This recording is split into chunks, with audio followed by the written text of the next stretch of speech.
Hello everyone, welcome to the channel let's make nursing easy. आज हम पढ़ने वाले हैं topic molar pregnancy. Molar pregnancy also known as hydatidiform mole. Molar pregnancy को हम hydatidiform मोल के नाम से भी जानते हैं, साथ में वस्कुलर मोल के भी नाम से जानते हैं और गैस्ट्रेशनल ट्रोफोब्लास्टिक नियोप्लाज्म के नाम से भी जानते हैं, GTN। और क्या होता है, it is abnormality of placenta. ये प्लेसेंटा की एबनॉर्मेलिटी है, यानी कि प्लेसेंटा में कोई प्रॉब्लम होता है। Where proliferative changes in trophoblastic layer partially और कंप्लीटली। इसमें क्या होता है, पॉलिफरेटिव चेंजेस यानी कि सेल और टिश्यू के जो नंबर्स रहते हैं वो इंक्रीज होने लगते हैं, जो कि कहाँ चेंज होते हैं, ट्रोफोब्लास्टिक लेयर यानी कि जो प्लेसेंटा है उसके जो एक लेयर होता है जिसको ट्रोफोब्लास्टिक बोलते हैं, वहां पे चेंजेस होते हैं। या तो ये पार्शियली होते हैं चेंजेस या पूरे कंप्लीटली हो जाते हैं। It is a benign tumour. ये एक तो बिनाइन ट्यूमर की तरह होता है। बिनाइन क्या होता है, जो कि एक ही जगह पे रहता है, ट्रांसफर नहीं होता। मैलिग्नेंट जो रहता है वो एक जगह से दूसरी जगह ट्रांसफर होता है। तो ये एक बिनाइन ट्यूमर की तरह होता है एंड इट इज़ अनट्रीटेड। अगर ये अनट्रीटेड है तो कोरियो कार्सिनोमा में ये क्या हो सकता है, कन्वर्ट हो सकता है। अगर हम इसका कॉजेज देखें तो कॉजेज, इसका जो एग्जैक्ट कॉज है वो अननोन है, यानी इडियोपैथिक है, नहीं पता है। साथ में ट्राइपोलाइड और पॉलीपोलाइड यानी कि एक क्रोमोसोमल एबनॉर्मेलिटी होती है। जो क्रोमोसोम पेयर्स में होते हैं, टोटल कितने होते हैं, 43 होते हैं, जो कि ये 43 को हटा के इसमें क्या होता है, 42 रहते हैं और इसमें इसको हटा के कितने हो जाते हैं, 64 हो जाते हैं। तो ये क्या है, क्रोमोसोमल एबनॉर्मेलिटी है जो कि इसमें देखा जाता है।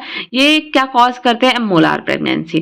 प्रीवियस हिस्ट्री, अगर मदर जो प्रेग्नेंट हुई है उसका फर्स्ट, अगर ये सेकंड बेबी है और सेकेंड प्रेगनेंसी है, लेकिन फर्स्ट प्रेगनेंसी में उसको मोलार प्रेगनेंसी रहा है, तो हो सकता है इस बार भी जो चांस है मोलार प्रेगनेंसी के हैं, तो इसमें क्या है, कंटिन्यूअस उसको क्या रखेंगे, हम केयर में रखेंगे, उसको असिस्ट करते रहेंगे, कंटिन्यूअस असिस्टमेंट। साथ में क्या है, एडवांस एज, अगर एज उसका मोर देन 35 ईयर है तो उसको क्या है, मोलार प्रेगनेंसी होने के चांसेस इंक्रीज हो जाते हैं। साथ में अगर हम साइन एंड सिम्टम देखें तो मोस्ट कॉमन क्या रहता है, most common sign and symptom क्या रहता है मोलार प्रेगनेंसी का, वर्जाइनल ब्लीडिंग। ये मोस्ट कॉमन है, 90% चांस रहता है कि जो फीमेल है मोलार प्रेगनेंसी से उसको वर्जाइनल ब्लीडिंग हो। White currant with red currant vaginal bleeding. Currant क्या होता है, जस्ट जो किसमिस बोलते हैं ना, छोटे छोटे ग्रेप्स शेप के होते हैं, वो उस टाइप का वाइट में या रेड के साथ वर्जाइनल ब्लीडिंग भी होता है। या फिर इसको बोल सकते हैं grapes like cluster through vagina. Vagina के थ्रू ग्रेप्स लाइक क्लस्टर निकलते हैं। ये 50% केसेस में होता है। और जो increase morning sickness due to HCG hormone, जो एससीजी हार्मोन रहता है वो भी एकदम ज़्यादा इंक्रीज हो जाता है। इसमें more than 1 lakh international unit जो रहता है एससीजी इंक्रीज रहता है इसमें। अब अगर हम इसमें फंडल हाइट देखें तो इसमें क्या रहता है, मोर देन डेट रहता है। एग्जाम्पल की अगर 12 वीक प्रेग्नेंट मदर है जो कि 3 मंथ की है, तो वो 4th मंथ प्रेग्नेंट लगती है, उसके इतना उसका फंडल हाइट इंक्रीज हो जाता है। इक्वल टू डेट वो 70% चांस रहता है। साथ में इक्वल टू डेट यानी कि जितने मंथ की प्रेग्नेंट है उतना मंथ का लग रहा है, ऐसा 20% केस में होता है। और लेस देन डेट इसमें ये थोड़ा रेयर है, 10% केस में सिर्फ होता है। अब हम इसका टाइप देखते हैं। टाइप में आता है इनकम्प्लीट मोल और कंप्लीट मोल। कंप्लीट मोल तब बोलेंगे हम जब एससीजी लेवल क्या रहता है, लेस देन 1 लाख रहेगा और फीटल हार्ट रेट जो है या तो डिक्रीज रहेगा या तो नॉर्मल रहेगा, तब हम बोलेंगे कि इनकम्प्लीट है मोलार प्रेगनेंसी। इनकम्प्लीट टाइप का मोलार प्रेगनेंसी है। और कंप्लीट मोल कब बोलेंगे, मतलब जो मोल है वो कंप्लीट कैसे बोलेंगे, जब एससीजी लेवल क्या रहेगा, more than 1 lakh international unit रहेगा और फीटल हार्ट रेट वहाँ पे एब्सेंट रहेगा। अब हम डायग्नोसिस कैसे कर सकते हैं, तो डायग्नोसिस करने का 2 तरीका है यहाँ पे। सबसे पहले यूएसजी करेंगे, यूएसजी सोन स्ट्रोम अपीयरेंस। इसका मतलब बोल रहा है जैसे कि कॉलीफ्लावर होता है ना, पत्ता फूल गोभी, उस टाइप का अपीयरेंस दिखता है यूएसजी में।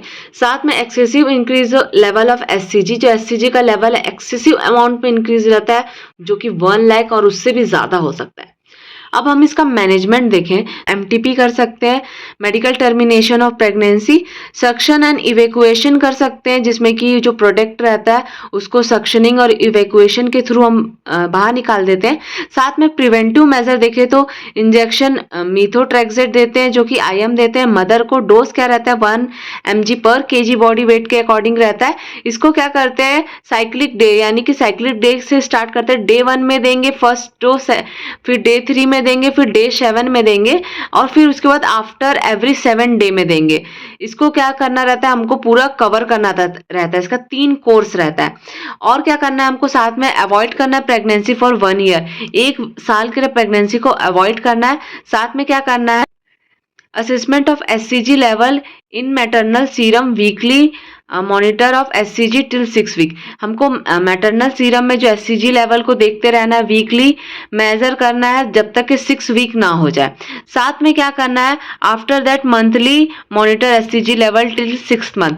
साथ में 6 मंथ तक क्या करना है, एससीजी लेवल को मॉनिटर करते रहना है, क्योंकि इसमें मेन जो इंडिकेशन बताया है हम कैसे डायग्नोस कर सकते हैं, वो इसका एससीजी लेवल देख के ही कर सकते हैं, और साथ में यूएसजी के थ्रू कर सकते हैं। तो अगर एससीजी मोर देन 1 लाख आ रहा है या फिर एकदम ज्यादा बड़ा हुआ है, तो ये चांस हो सकते हैं कि ये मोलार प्रेगनेंसी है।